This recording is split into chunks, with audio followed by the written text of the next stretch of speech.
The snow fell in soft whispers outside the old Victorian house, blanketing the world in silence. Inside, the air was thick with the scent of pine and cinnamon, the Christmas tree glowing with warm lights that flickered like promises. Emily Harper, 30 years old and weary beyond her years, sat cross-legged on the hardwood floor, wrapping the last of the gifts. Her fingers trembled slightly, not from the cold, but from the weight of the day. It was Christmas Eve, and for the first time in years, she felt a spark of hope.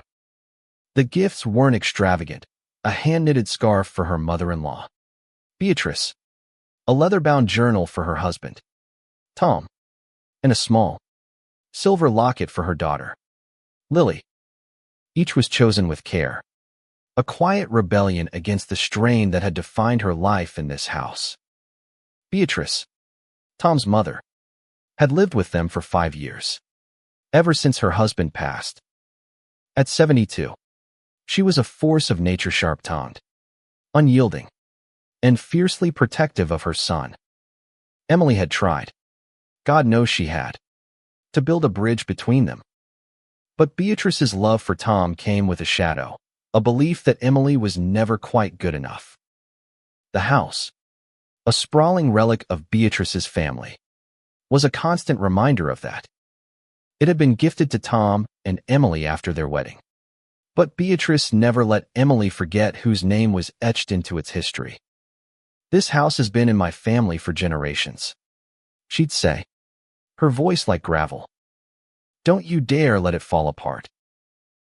Emily tied a ribbon around the final gift, her daughter's locket, and placed it under the tree. She leaned back, exhaustion settling into her bones. Tom was upstairs, putting Lily to bed. At 6, Lily was the light of Emily's world, a giggling whirlwind who made even the darkest days bearable.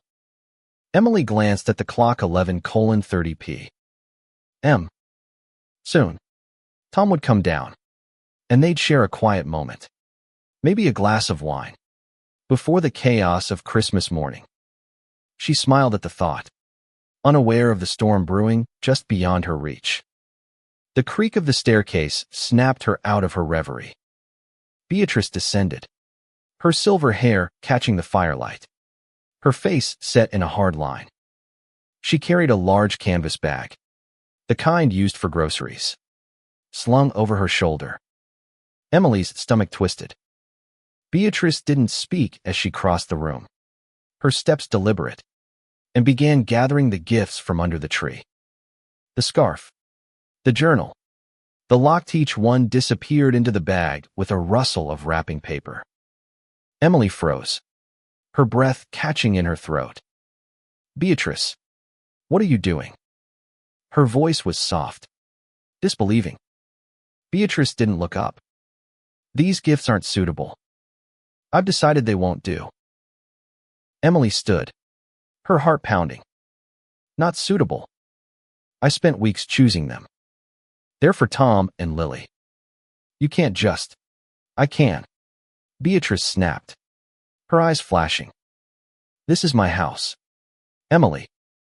My family. I won't have you cheapening Christmas with your trinkets." She spat the word like it was poison. The room spun. Emily's hands clenched at her sides, nails digging into her palms. "Your house.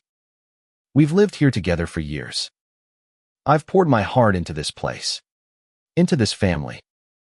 You don't get to take that away." Beatrice straightened, her lips curling into a cold smile. "You've always been naive, Emily. This house belongs to my blood, not yours. And these gifts, they're an insult to our traditions. I'm taking them back. You'll thank me later." Emily's vision blurred with tears, but they weren't from sadness, they were from rage. She watched, helpless, as Beatrice swept the last of the gifts into the bag and marched toward the back door. The clock struck midnight, the chimes echoing like a funeral bell. The door slammed shut, and Emily was alone, the tree's lights mocking her with their cheer. She sank to the floor, her mind racing. Beatrice's words burned in her chest. My house. My family. For years, Emily had swallowed her pride, tiptoed around Beatrice's barbs, all for the sake of peace. But this was different. This was theft. Not just of gifts, but of her dignity. Her place in this family. She thought of Lily, who would wake up to an empty tree. She thought of Tom, caught between his mother's iron grip and his love for his wife. And then she thought of something else. Something buried in the back of her mind, tucked away in a drawer upstairs. The house deed. Emily's footsteps were silent as she climbed the stairs, her heart a drumbeat in her chest. The house was still, save for the faint hum of the heater and the occasional creak of settling wood. She moved past Lily's room, where her daughter slept soundly, unaware of the fracture unfolding below. Tom's soft snores drifted from their bedroom. Emily didn't wake him. This wasn't his fight, not yet. In the study, a small room at the end of the hall, Emily knelt before the old oak desk. The top drawer was locked, but she knew where the key was hidden beneath a loose floorboard. A secret she discovered years ago while cleaning. Beatrice had always been careless with her treasures, assuming no one would dare touch what was hers. Emily's fingers closed around the cold metal key, and the lock clicked open with a satisfying snap. Inside the drawer was a manila folder, yellowed with age. She opened it, her breath hitching as she saw the document, the deed to the house, signed over to Tom and Emily Harper on their wedding day. But there was something else. Something Beatrice had overlooked in her haste to control everything. A second document. A codicil, tucked behind the deed. It was a handwritten note from Beatrice's late husband, Arthur, stipulating that the house was to be shared equally between Tom and his spouse, with no conditions. Emily's name was there, in black ink, undeniable. Her hands shook as she read it again. Beatrice had lied. For years, she'd wielded the house like a weapon, claiming it as her own. But this codicil proved Emily's right to it. She clutched the papers to her chest, a spark of defiance igniting within her. Beatrice thought she could take everything Emily's gifts, her place in this family, but she'd forgotten one crucial detail. And now, Emily would remind her. Downstairs, the Christmas tree stood barren, its lights casting long shadows across the room. Emily sat on the couch, the documents hidden beneath a throw blanket. She waited, her mind racing with what she would say, what she would do. The back door creaked open, and Beatrice returned, her face smug, the canvas bag nowhere in sight. She'd likely stashed the gifts in the garage or her room, somewhere Emily wouldn't dare look. Did you think that little tantrum would change anything? Beatrice said, her voice dripping with condescension. You've always been too soft, Emily. Too weak to stand up for what matters. Emily's jaw tightened, but she kept her voice steady. You took my gifts, Beatrice. Gifts I chose for my daughter, my husband. You called them cheap, but they were from my heart. What gives you the right? Beatrice laughed. A sharp, brittle sound. The right. I built this family. I raised Tom. Gave him everything. You're just temporary. A placeholder until he realizes what he deserves. The words cut deep, but Emily didn't flinch. She stood, the blanket falling away to reveal the documents in her hand. Beatrice's eyes narrowed, a flicker of uncertainty crossing her face. What's that? She demanded. Emily held up the deed and the codicil, her voice calm but unyielding. This is the deed to the house. And this, she said, waving the codicil, is proof that you don't own it. Not anymore. Arthur made sure of that. It's mine and Tom's. Equally. You've been lying to me for years. Beatrice, but I'm done letting you control me. Beatrice's face paled, her mouth opening and closing like a fish out of water. For the first time, she looked small, her authority crumbling under the weight of her own oversight.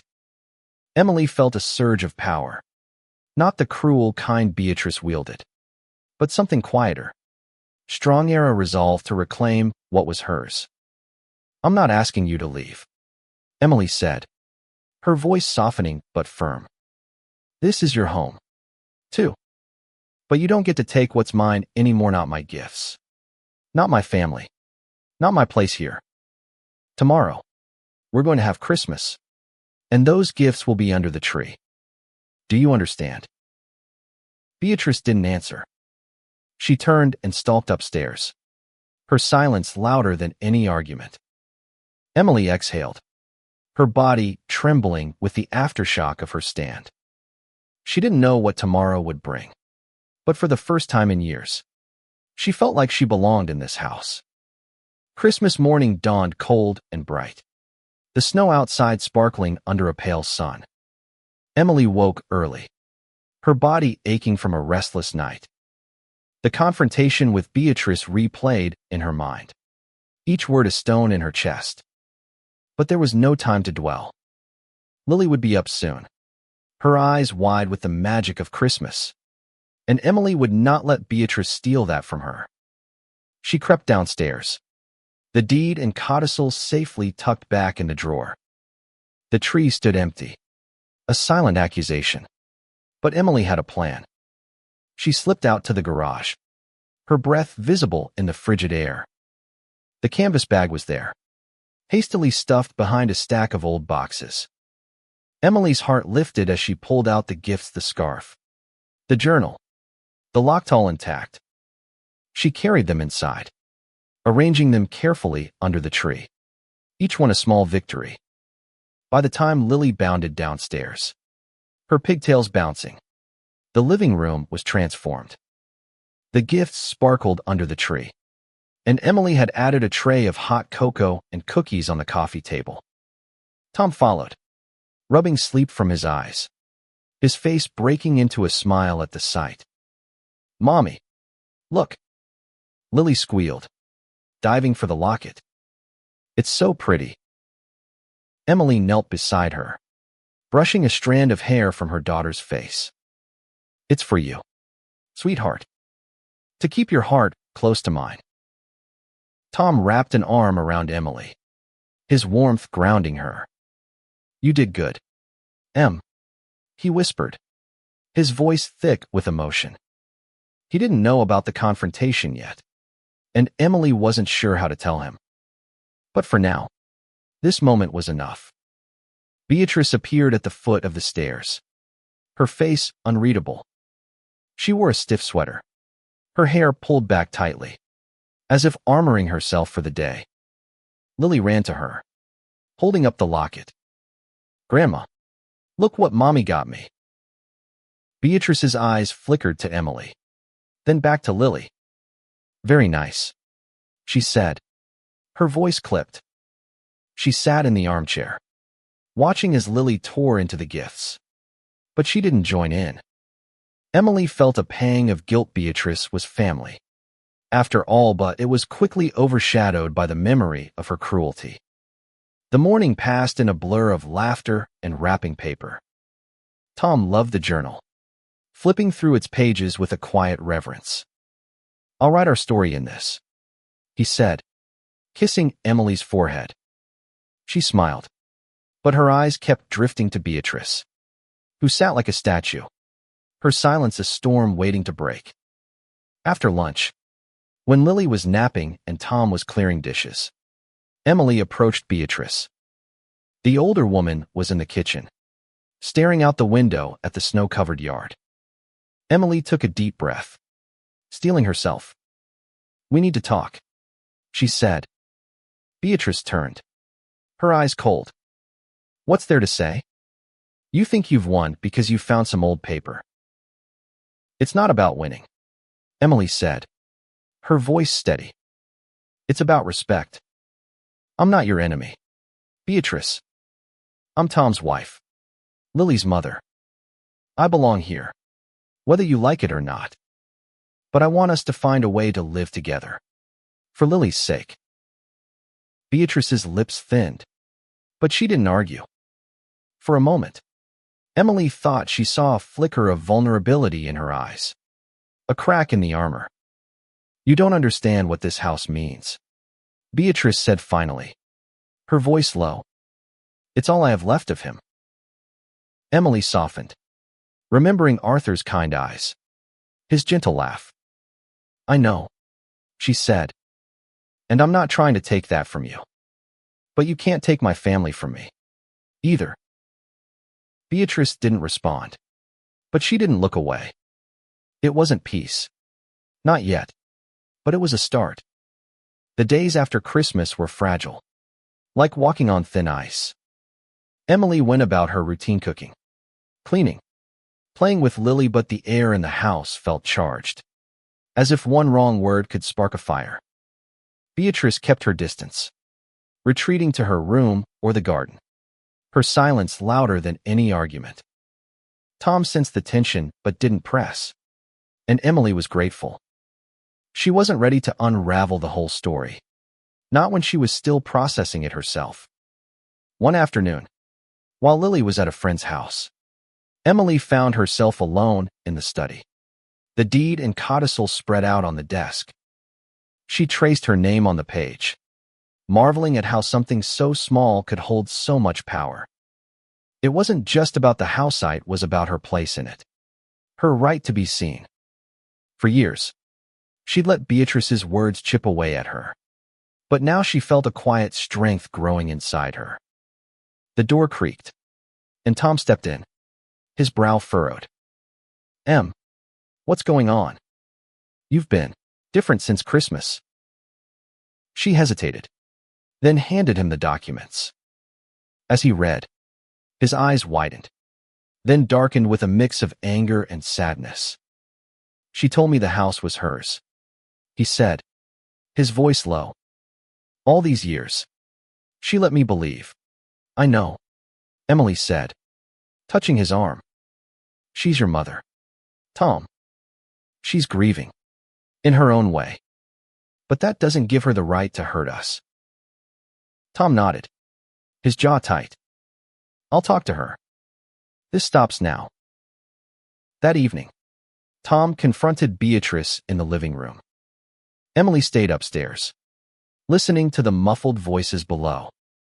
She couldn't make out the words, but the tone was enough. Tom steady, firm, Beatrice's sharp and defensive. When it was over, Tom came to bed, his face weary but resolute. She's not leaving, he said. But she knows she crossed a line. I told her we're a family, you, me, Lily. She doesn't get to control that. Emily squeezed his hand, grateful for his strength but wary of what lay ahead. Beatrice wasn't the type to back down easily, and Emily knew this was only a pause, not an end. The next morning, Emily found a small envelope on the kitchen counter, addressed to her in Beatrice's precise handwriting. Inside was a note. I'm sorry for the gifts. It was wrong. But this house is my heart. Please, don't take it from me. Emily's throat tightened. For the first time, she saw Beatrice not as a tyrant, but as a woman clinging to the last pieces of her past. She found Beatrice in the garden, pruning roses with a pair of rusty shears. The older woman didn't look up as Emily approached, but her hand stilled. I got your note, Emily said. And I'm not trying to take the house from you, Beatrice. I just want us to share it, like Arthur wanted. Can we try? Beatrice's shoulders sagged, and for a moment, she looked her age frail, tired, human. I'll try, she said, her voice barely above a whisper. It wasn't a promise, but it was enough for now. Emily returned to the house, the weight on her chest a little lighter.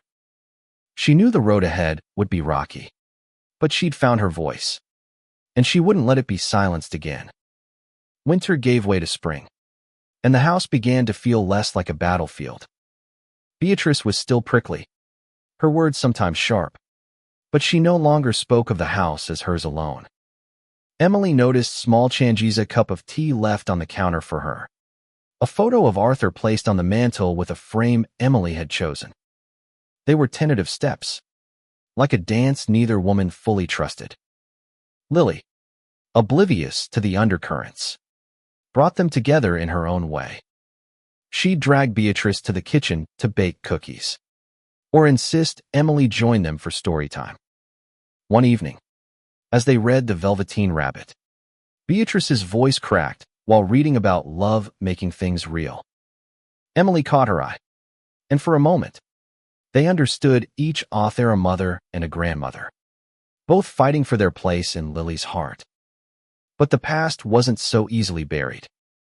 One rainy afternoon, Emily found an old journal in the attic, tucked inside a box of Arthur's things. It was Beatrice's, from the early years of her marriage. The pages were filled with love, fear, and lost stories of miscarriages before Tom, of Arthur's quiet strength, of a woman who felt the world slipping through her fingers. Emily closed the journal, her heart heavy. She saw Beatrice's cruelty in a new light, not as malice, but as a shield against pain. That night, Emily invited Beatrice to dinner, just the two of them. Tom took Lily to a movie, giving them space. The table was set with care candles, a simple roast, and Arthur's favorite wine. Beatrice hesitated at the door, her eyes wary. "What's this about?" she asked. "I found your journal," Emily said, keeping her voice gentle. "I didn't mean to pry, but it helped me understand you. I'm sorry for what you've been through. Beatrice, I want us to start over." Beatrice sat, her hands folded tightly in her lap. "You can't understand," she said, but there was no venom in her voice. "Losing Arthur, it broke something in me. This house, Tom, Lilithiri, all I have left." Emily reached across the table, hesitating before placing her hand over Beatrice's. "You're not alone. We're family, whether you like it or not. But we have to stop hurting each other." Beatrice's eyes glistened, and for the first time, she didn't pull away. They talked late into the night, not as enemies, but as two women carrying their own scars. It wasn't a fairy tale ending, but it was a beginning. By the next Christmas, the house felt different, warmer, lighter, as if it had finally exhaled. Emily stood in the living room, wrapping gifts again, but this time, Beatrice was beside her, folding paper with careful hands. They didn't speak much, but the silence was comfortable, not charged with unspoken grudges. Lily burst in, holding a drawing of the three of them under a Christmas tree.